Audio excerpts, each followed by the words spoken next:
자, 오늘 8강 재직의 역할 우리 함께 보겠습니다. PPT 좀 띄워주세요.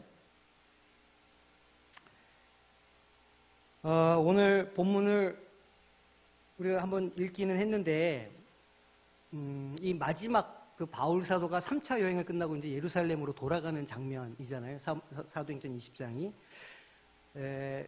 이제 바울이 예루살렘으로 돌아간다는 소식을 이 에베소 교회 장로들이 들은 겁니다. 성도들이 들었는데 너무 걱정이 되는 거예요. 왜냐하면 거기 가면 다 지금 잡으려고 준비하고 있다. 그 계략이 있다. 이제 이런 소식을 전해 들은 거죠.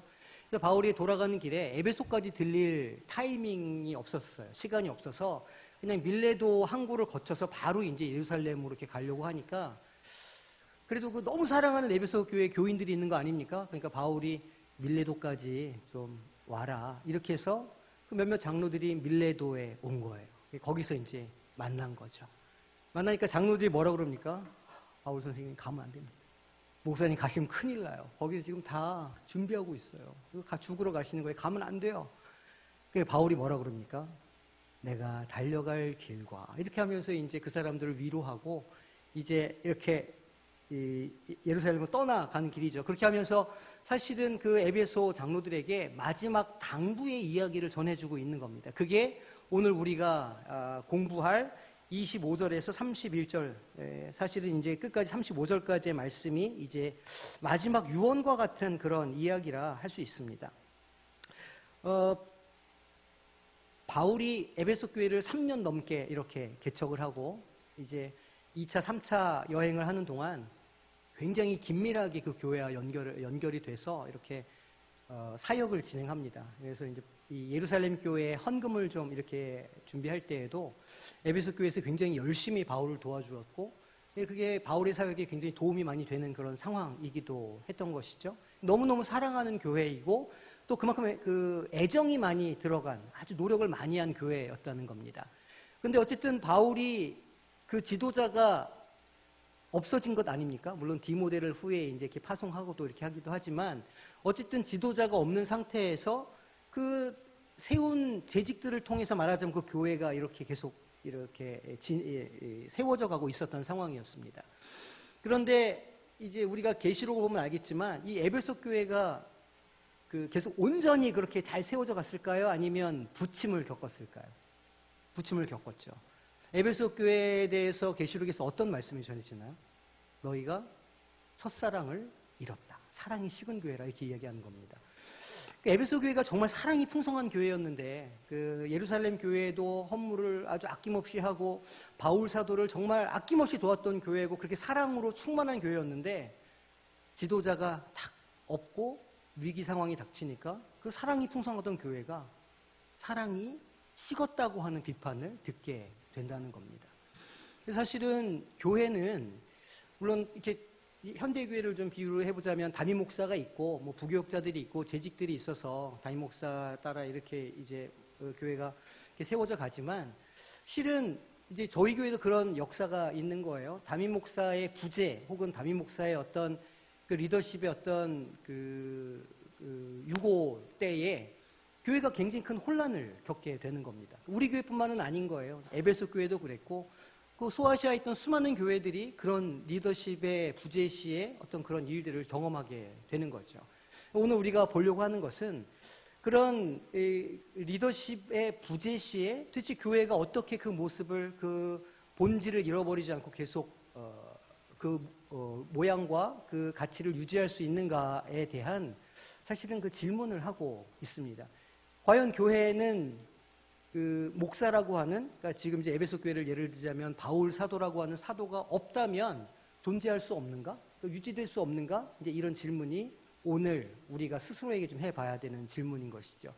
그러니까 교회에 재직들을 세우고 장로들을 세웠다는 것은 교회가 그런 리더십의 부재 상황에서도 그 나름의 역할을 감당하고 본분을 다할 수 있도록 세우는 것이다가 오늘 아마 우리가 볼 이 과정의 결론이라고 할 수 있을 겁니다. 우리 오늘 본문을 좀 공부하면서 우리의 모습은 어떤가 이렇게 좀 살펴보았으면 좋겠어요.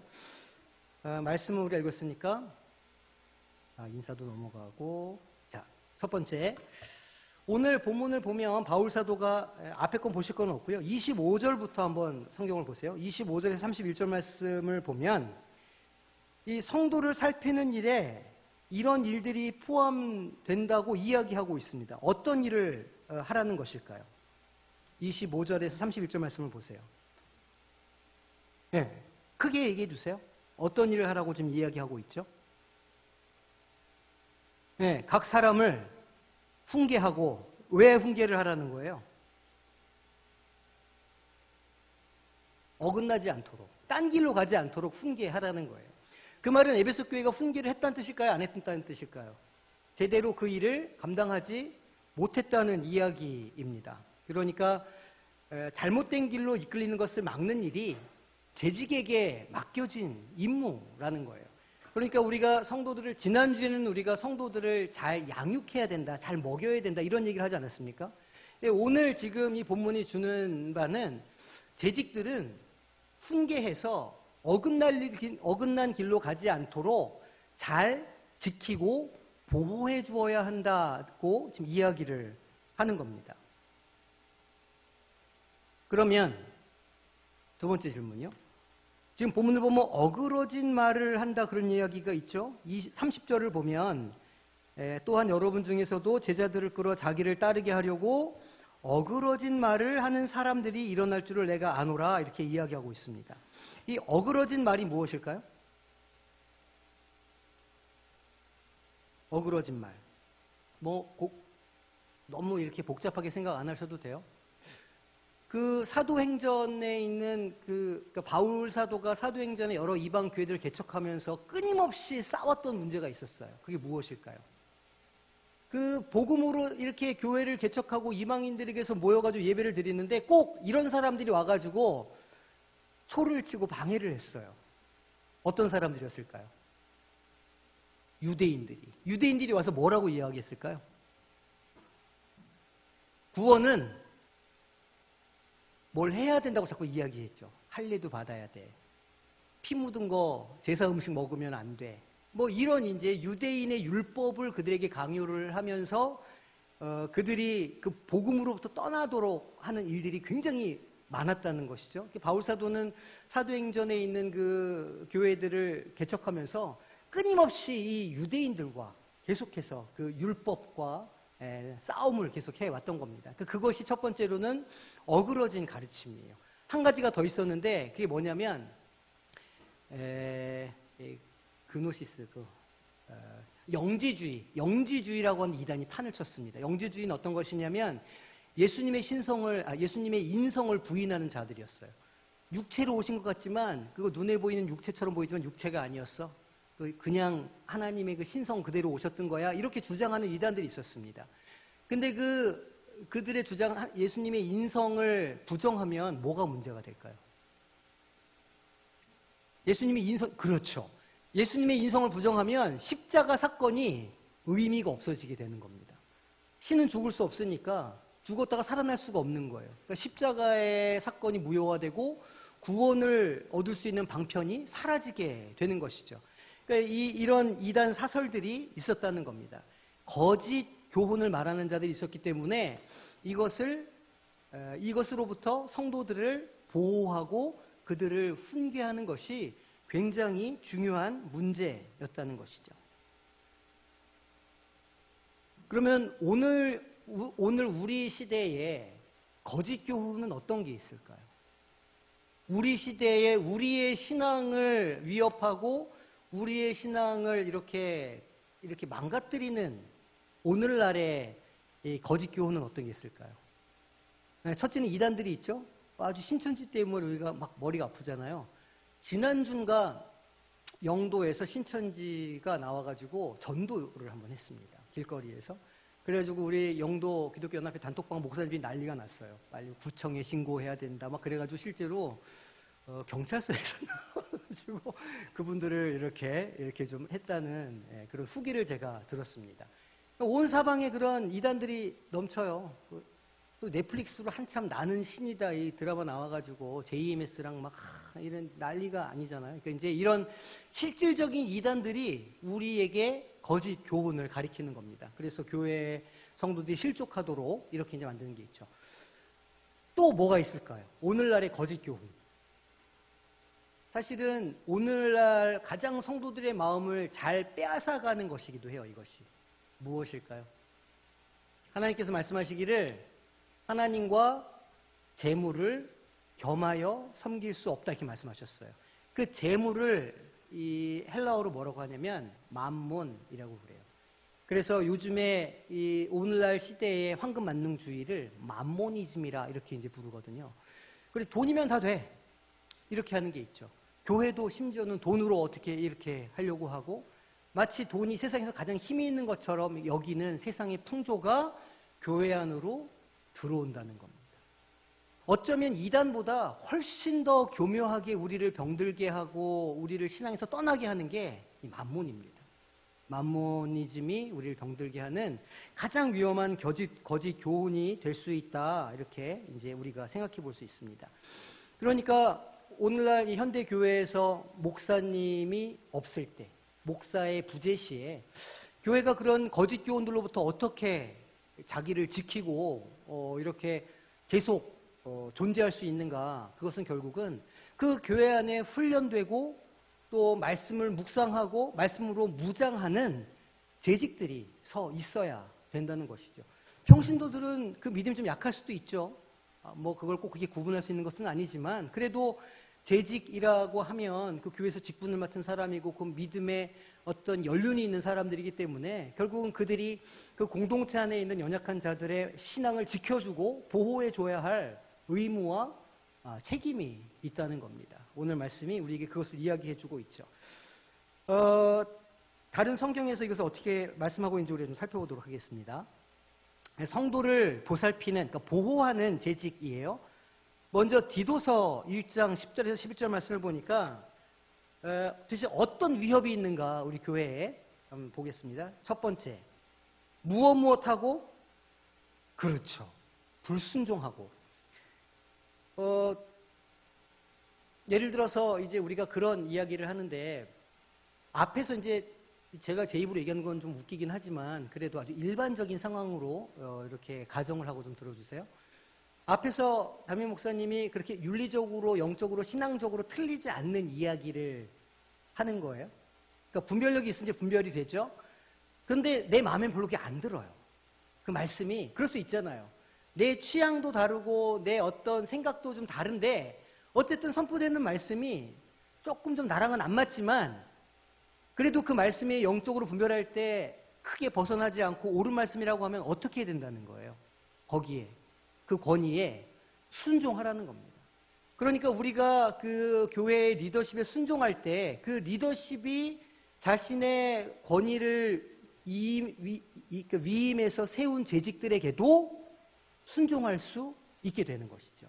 그러니까 교회의 질서는 결국은 순종하면서 오는 것이고 재직들이 교회 리더십을 향해서 순종할 때 그리고 또 재직들이 그런 모습을 보일 때 성도들도 재직들의 그 가르침과 재직들의 가이드에 순종할 수 있게 된다는 것이죠. 교회의 많은 문제들은 불순종에서 시작됩니다. 사단마귀의 별명이 뭔지 아시죠? 불순종의 영이라고 불러요. 근데 그렇다고 해서 누가 이렇게 불순종하면 사단마귀야 이렇게 해서는 안 되는 겁니다. 그것도 좀 다른 이야기죠. 그렇게 이용하시면 안 돼요. 근데 어쨌든 불순종의 영이라고 사단마귀를 부른 만큼 불순종은 교회에 어려움을 가져오고 분열을 가져오는 문제라는 거예요. 오늘 말씀에도 그러죠. 불순종하고 헛된 말을 한다는 거예요. 그러니까 복음이 아닌 다른 이야기를 한다는 거죠. 아우 그렇게 기도만 해서 되겠어? 뭐 이렇게 아유 그거 뭐 믿는다고 돼? 뭐 이렇게 이제 이런 거 다 헛된 말이죠. 그렇게 해서 뭘 하는 자가 많다는 거예요. 속이는 자. 속이는 자. 사단마귀의 별명이 뭐라고요? 속이는 영. 속임수의 영이라고 불러요, 그 영을.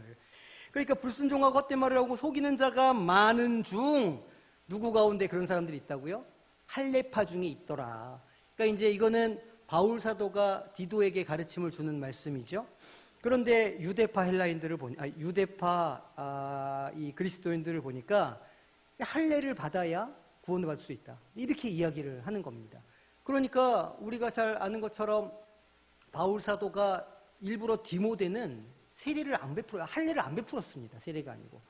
왜냐하면 사도행전 15장에 보면 그 예루살렘 첫 번째 회의가 열렸을 때 이방인들 문제 어떻게 되느냐, 구원 문제 어떻게 하느냐 정리할 때 할례 받지 않는 디모데를 일부러 데리고 가는 거예요. 봐라. 할례 받지 않아도 하나님의 역사가 이 안에 있다. 그거를 이제 보여주려고 일부러 디모데를 그렇게 데리고 간 것이죠. 그러니까 그렇게 평생을 속이는 자들, 할례패 가운데 있는 많은 이들과 싸워 왔다는 겁니다. 그런데 그 불순종하고 속이는 자가 많은 그 할례파 사람들이 왜 그렇게 했다는 거예요? 더러운 뭘 하려고요? 이득을 취하려고. 그러니까 하나님을 예배하고 하나님이 교회를 세우는 데 관심 있는 게 아니라 자기들의 이속, 이권 이런 거를 챙기기 위해서 교회 안에서 오히려 그런 사설들을 퍼뜨리고 혼란을 일으키더라, 그런 이야기입니다. 그래서 사실은 이것도 좀 조심스럽긴 한데 제가 이제 한때 꽤 오래됐습니다. 한 10여 년 부산 오기 전이니까 한때 제가 아메이를 조금 해보지 않았겠어요? 한 3달 정도 거기를 쫓아다녔습니다. 큰 홀에 가가지고 으쌰 이런 것도 하고 소그룹도 모여가지고 그 제품 공부도 하고 제가 그거 했거든요. 근데 그거 하시는 그 루비 사파이어 뭐 이런 거 아시죠? 다이아몬드 이렇게 쭉쭉쭉 레벨 올라가. 그래서 저도 교회에서도 그럼 한번 해볼까. 이렇게 우리 집사님들 전도 많이 하면 이분은 사파이어, 3명 더 전 넣으면 이렇게 뭐 이렇게 플래티넘 이렇게. 그건 아닌 것 같고. 어쨌든 그때 이제 한 분이 어떤 얘기를 했냐면 어떤 교회에서는 담임 목사님이 주도해서 이걸 한다는 거예요. 그래서 그 교회가 너무너무 재정적으로 안정이 됐다는 겁니다. 그래서 제가 그 얘기 들으면서 이건 좀 아닌 것 같다. 만몬의 영에 살짝 넘어가면요, 이렇게 훅 거기에 넘어가는 겁니다. 그러면 이제 담임 목사님이 장로님한테 장로님 제 밑으로 들어오세요 이렇게 해가지고 이제 이렇게 하기 시작하면 이제 교회가 웃겨지겠죠? 그럼 거기에 무슨 영의 능력이 있겠어요? 제가 언제나 말씀드리지만 하나님의 역사를 보고 싶으면 사람의 힘으로 안 되는 공간을 하나님께 드려야 돼요. 우리의 힘으로 되는 일, 우리의 재정으로 되는 일만 우리가 하면 하나님께서 일하실 수 있는 공간이 있다 없다? 없다. 교회는 성령께서 역사하셔야 부흥이 일어날 거 아닙니까? 생명구원의 역사가 일어나는데 그렇게 하려면 우리의 힘으로 할 수 없는 것을 하나님께 드려야 되는 거예요. 하나님께서 일하실 공간을 맡겨드려야 되는 거죠. 그런데 이제 만몬의 영은 우리를 어떻게 유혹하냐면 그거 혹시 안 될지도 모르니까 이렇게 다른 방법을 준비해 놔야 돼. 대비해 놔야 돼. 그렇게 하고 여차하면 그냥 사람의 힘, 사람의 방법, 사람의 지혜로 그냥 일을 해버리는 거예요. 그럼 이제 하나님이 일하실 수 있는 공간도 방법도 완전히 없어지는 것이죠.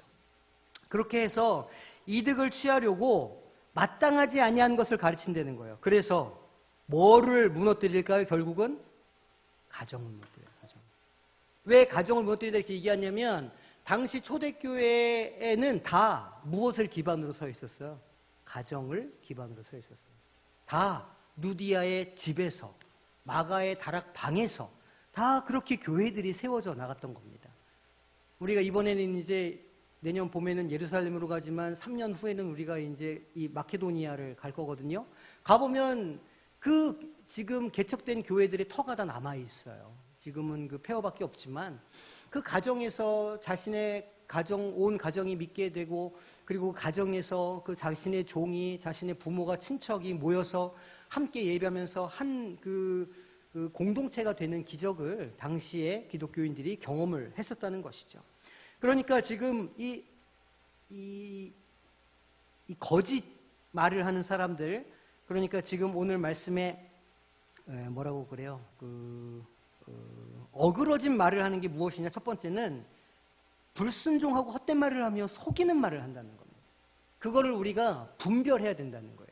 교회 공동체에 교회가 나아가려고 하는 비전과 어떤 목표가 있는데 그것에 대해서 자꾸 이렇게 하고 이렇게 해서 그런 것들이 생기면 분별력을 가지고 분별을 해서 그런 것들을 못하도록 우리가 성도들을 보호해 줘야 된다는 거예요.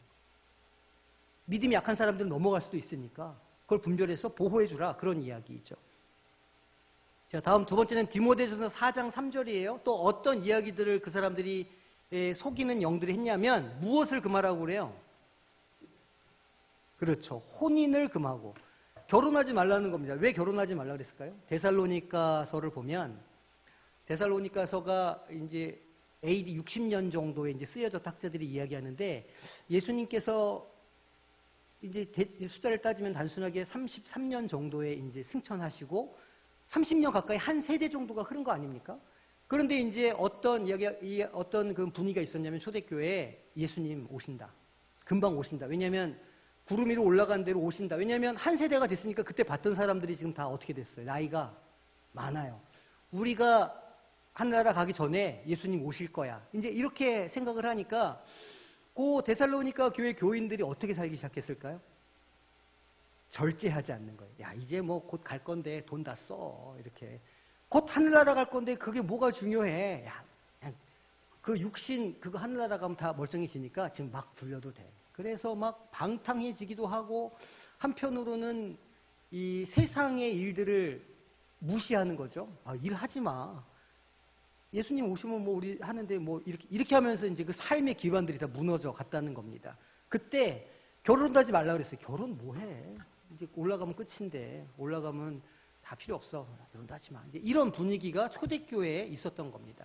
그때가 언제냐면 이 바울 사도가 교회를 개척하면서 돌아다니던 그런 시기라는 거예요. 그러니까 어떤 사람들은 혼인을 하지 않아도 된다. 하지 말아라. 이렇게 이야기하고 또 어떤 사람들은 뭐라고 그랬을까요? 음식물을 먹지 말라고. 이 어떤 음식물이냐면 이방 신전에 갖다 바친 제물들이 있는데 그 제물들은 그 신전에서 소화가 되거나 아니면 그 이제 그 이방신 사제들이 그걸 시장에다가 이렇게 내다 파는 겁니다. 그걸 우리 전문용어로 뒷고기라고 하죠.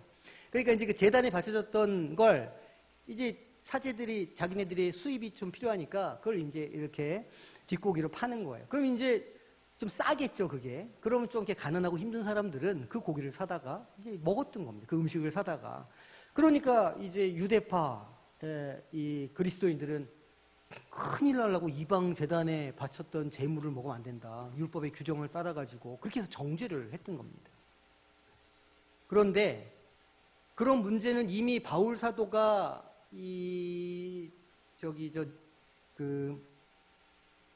갑자기 생각이 베드로가 누구를 전도했을까요? 꿈을 보고 그래, 고넬료. 감사해요. 고넬료 이름 생각이 안 나가지고 이 베드로가 고넬료를 전도할 때 베드로가 꿈을 꿉니다. 이제 하나님께서 고넬료의 집에 가라 그랬는데 바울 사도가 영 마음이 내키지 않았던 거예요. 이방인들에게 복음을 증거해?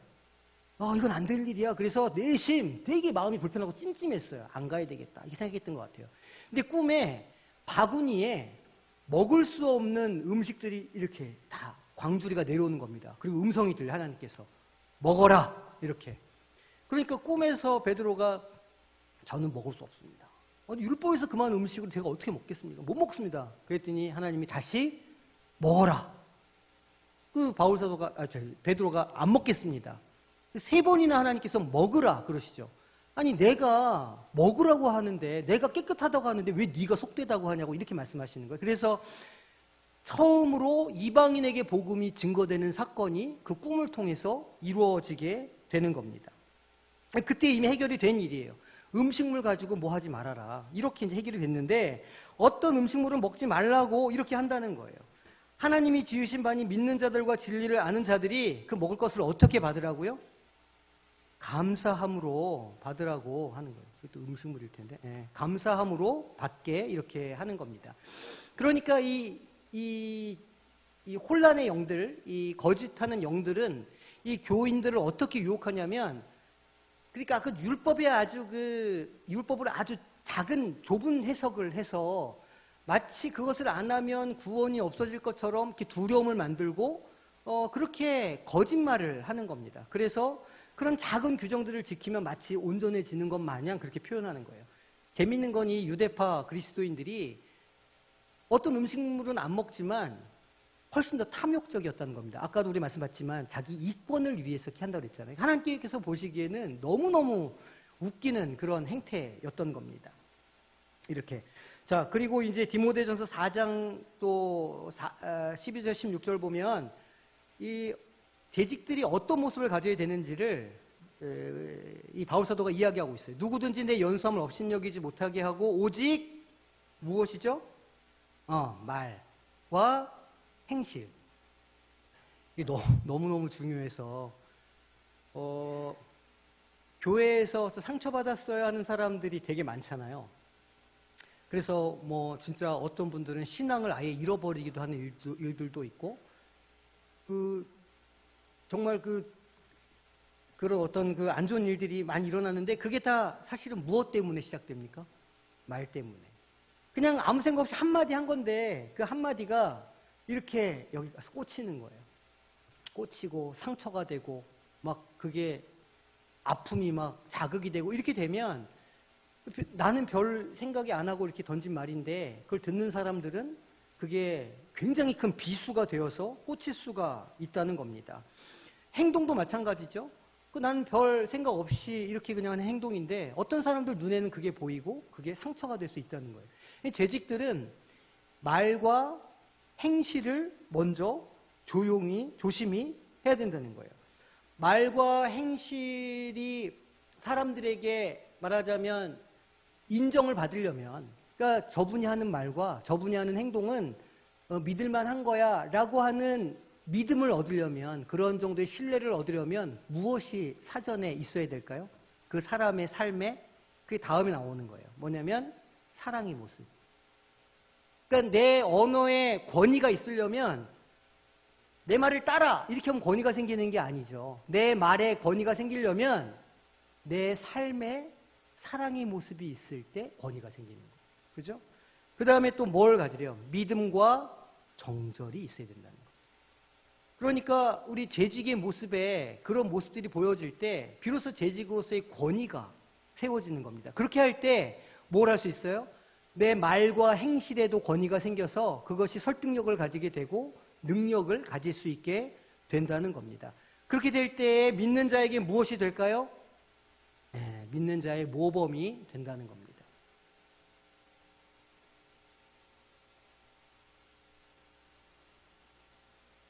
자, 그러면 우리가 사랑과 믿음과 정절의 모습을 가져서 우리의 언어와 행동에 권위가 생겨서 이렇게 모범이 되기 위해서는 우리가 무엇을 해야 될까요? 그게 그 다음에 나오는 것이죠. 읽는 것, 무엇을 읽어요? 말씀을 읽는 것이죠. 하나님의 말씀을 읽는 겁니다. 말씀을 읽고 그 다음에 또 뭘 해야 되는 거예요? 권해요. 무엇을 권하는 걸까요? 바른 신앙인의 모습이 무엇인지를 그거를 권하는 것이죠. 권할 뿐만 아니라 뭐 하라고 그래요? 가르치라. 이것은 위험한 거야. 이것은 옳은 게 아니야. 이게 바른 길이야 라고 성도들을 가르치고 다독이고 함께 공부하는 모습이 있어야 된다는 거예요. 그래야 재직이 재직으로서 바로 세워지고 교회가 공동체로서 아름답게 서갈 수 있다는 것이죠. 이어지는 이제 14절 말씀입니다. 왜냐하면 이 모든 일에 전심전력해서 너의 무엇을? 성숙함을. 제가 이제 요즘 맨날 하는 얘기죠. 뭐 해야 된다는 거예요? 우리가 늘 계속해서 성장해야 된다는 거예요. 계속 자라가야 한다는 거예요. 어디까지? 예수 그리스도의 장성한 분량까지 우리가 계속해서 자라가야 되는 겁니다. 우리도 완성된 게 아니에요. 우리도 넘어지잖아요. 우리도 실수하고 우리도 누군가에게 상처받고 우리도 누군가 때문에 마음이 힘들어지는 때도 있어요.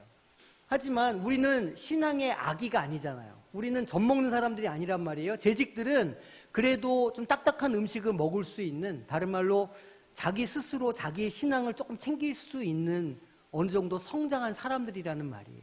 그래서 조금 교회 환경이 그렇게 하더라도 우리가 스스로 계속해서 하나님의 말씀을 묵상하고 먹고 이렇게 해서 우리가 성장해서 장성한 예수 그리스도의 분량까지 자라가는 모습을 모든 사람에게 나타나게 하라는 거예요. 성숙함을 나타내라는 것은 완전한 모습을 보여주라 그런 이야기가 아닙니다. 완전할 수 있는 사람은 없어요. 죽는 날까지 우리는 실수하고 넘어지면서 살아갈 겁니다. 하지만 어떤 모습은 가질 수 있을까요?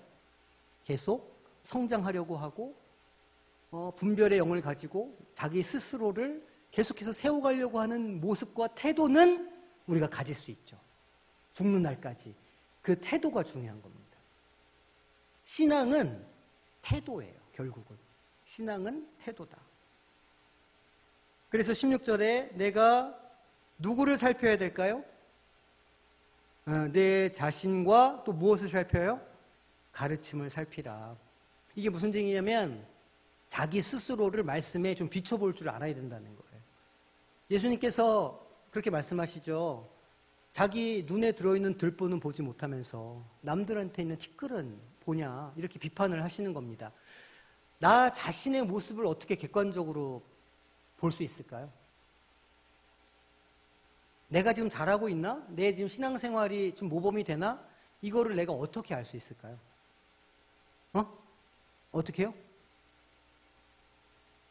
말씀에 비춰보면 돼요. 말씀에 비춰보면 되는데 내가 너무 막 스스로 자아도취가 돼 있어. 막 나는 너무너무 말씀대로 열심히 살고 있어. 이렇게 자아도취가 돼 있으면 말씀을 볼 때 성령께서 웬만큼 역사하시지 않으면 그 말씀이 안 와요. 모를 수도 있죠. 말씀을 아무리 읽어도. 어떻게 해야 될까요? 어떻게 하면 알 수 있을까요? 가까운 사람한테 물어봐야 돼요. 나 잘하고 있어요? 이렇게. 또 내 편은 나를 사랑해주는 사람은 아유 그래 잘한다 이렇게 계속 칭찬만 해줄 수도 있어요. 그러니까 조금 좀 객관적인 평가를 받을 수 있는 사람들한테 자기를 좀 이렇게 비춰봐야 돼요. 물어보고. 요즘에 내가 잘하고 있나요? 이렇게 물어봐야 되는 거죠. 사실은 교회에서 이렇게 저처럼 이제 이 담임 목사를 사실은 누가 이렇게 쉽게 뭘 이렇게 하기가 쉽지가 않잖아요. 담임 목사님 요즘에 좀 공부 안 하시는 것 같아요. 라든지 기도를 안 하십니까? 라든지 이런 거는 못 하실 거 아닙니까? 근데 그걸 누가 해줄 수 있을까요? 누가 해야 됩니까?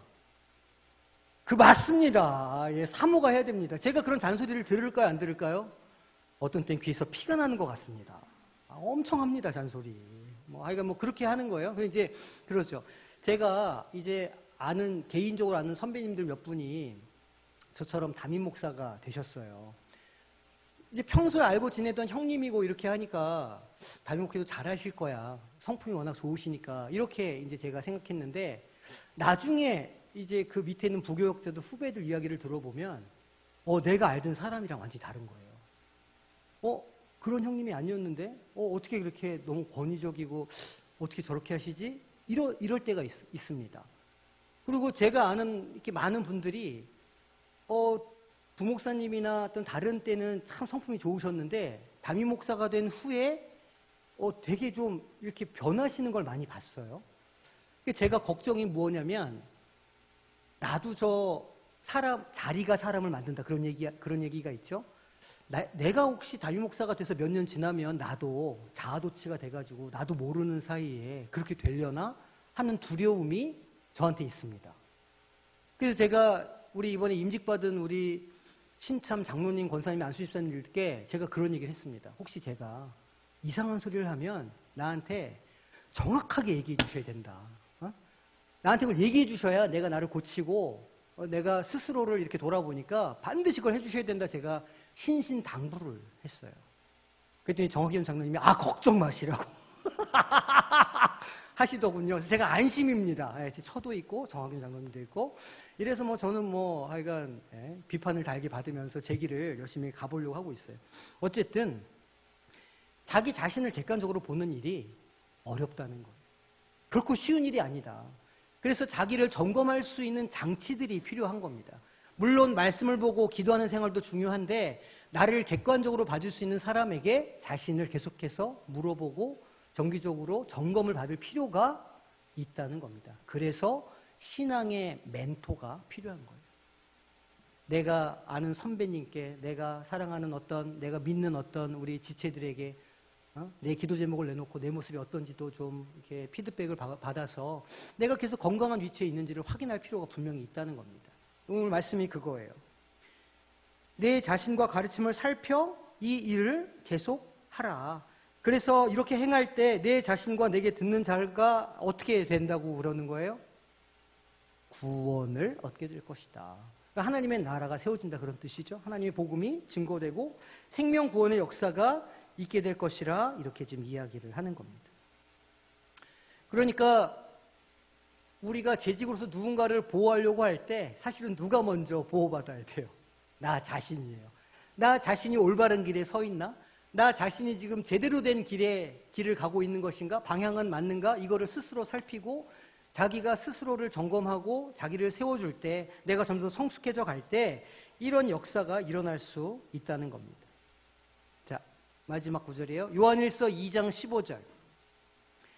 이 세상이나 또 이 세상에 있는 것들을 뭐 하지 말라고요?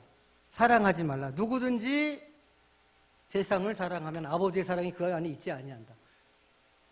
이 영적 분별력에 대해서 이야기를 하고 있는 겁니다. 그러니까 재직이 할 일이 무엇이냐면 그 세상 유혹이나 사탄마귀의 관계를 볼 줄 아는 영적 시각이 있어야 된다는 거예요. 교회 안에 어떤 갈등이 생기거나 혹은 누군가가 나에게 어떤 질문을 해오거나 할 때 이것이 사탄마귀의 관계인가? 아니면 이게 하나님의 일인가를 분별할 줄 알아야 한다는 겁니다. 우는 사자와 같이 우리 믿는 자들을 빼앗아 가려고 사단마귀가 밤낮으로 애쓰고 노력하는 것 아닙니까? 그러니까 우리가 잠깐 우리의 생각을 놓고 마음을 놓으면 우리 성도들을 그냥 사단마귀들이 채가는 거예요. 그 거짓된 교훈, 속이는 영 이런 것도 있지만 제가 말씀드렸죠. 우리 시대에는 만몬의 영이에요. 재정이 힘들어지면 교회 안 나옵니다. 자존심이 상하거든요. 또 교회 안에서 뭔가 이렇게 좀 그런 면에 있어서 비교당하거나 열등감이 느껴지면 교회 안 나옵니다. 그런 마음들을 자극해서 교회로부터 멀어지게 만들려고 하는 것이거든요. 그러니까 이 만몬의 영, 이것이 그런 만몬의 영의 어떤 그런 계략이 아닌가 이런 것들을 분별할 수 있는 노력이 반드시 필요하다는 겁니다. 세상을 사랑하면 그 안에 세상 것이 들어가 있으면 아버지의 사랑이 그 안에 있을 수가 없다는 거예요. 그러니까 재직이 어떻게 우리 성도들을 보호해야 된다고요? 어떻게 보호할 수 있다고요? 그 마음에 세상 것이 들어가지 않도록. 세상 것에는요, 좋은 것만 있는 게 아닙니다. 오히려 사단마귀는 나쁜 걸 더 좋아해요. 세상 염려, 세상 근심, 무엇을 입을까, 무엇을 먹을까, 무엇을 마실까. 이것으로 가득 차 있으면 은혜가 없어요. 삶이 피폐해져요. 곤고해지고 마음의 자유함이 없어지는 겁니다. 그 안에 하나님이 머무시지 못하는 것이죠. 그러니까 재직이 우리의 성도들을 보호한다라고 할 때에는 그 성도들의 마음밭이 좋은 옥토가 되도록 지켜주는 거예요. 혹시 가시 덤불이 이렇게 씌워지거나 아니면 돌짝밭으로 변하거나 이렇게 되기 전에 그 성도들의 심령이 좋은 옥토가 될 수 있도록 그걸 지켜주고 보호해주는 역할을 재직이 감당해야 된다는 것이죠. 약간 억울하지 않으십니까? 왜 나에게는 이런 좋은 재직이 없었는가? 이렇게. 나에게 왜 이런 선배님들이 안 계셨는가? 그런 선배님들이 되시면 됩니다, 이제. 할렐루야? 오늘 되게 피곤하신 거죠? 제가 보니까 오늘 되게 피곤하신 것 같다는 생각이 좀 드네요. 알겠어요. 그래요. 그래서 그 재직의 어떤 역할 가운데 보호의 역할은 한마디로 말하면 그 영적 전쟁을 해야 된다는 것이고 그것을 분별해서 우리 그 성도들이, 우리의 후배들이, 우리의 자녀들이 그 세상 것으로 마음을 빼앗기지 않도록 지켜 보호해 줘야 된다. 물론 우리 자신도 먼저 그 안에 서 있어야 된다는 것이죠. 자, 써보세요. 재직이 선한 목자가 된다는 것은 어떤 의미일까? 써보세요. 선한 목자가 된다는 것은 어떤 의미? 오늘 말씀에 비추어봐서, 오늘 강의에 비추어봐서 재직이 선한 목자가 된다는 것은 이런 의미입니다. 한번 이렇게 써보세요.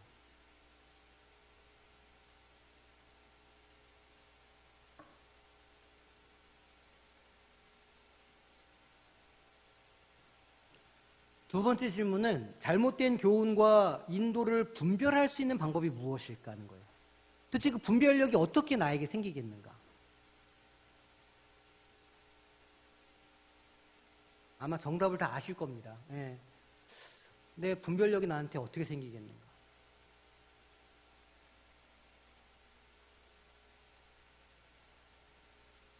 자, 두 가지를 적으셨으면 마지막 결론에 실청은 가능한 것으로 한번 써보세요. 나는 성도를 보살피는 일에 순종함으로 무엇 하겠습니다. 딱 적으세요. 우리가 지금 이거 오늘 8강이니까 8번 이거를 썼거든요. 그죠? 8번 뭔가를 작정하셨잖아요. 와, 그대로 사시면 지금 뭔가 하나님의 그 은혜가 있을 줄로 믿습니다. 아무도 반응을 안 쓴다고 그러시는 걸로 제가 알겠습니다. 네, 그래요. 나는 재직으로서 성도를 보살피고 보호하는 일에 무엇 하겠습니다. 딱.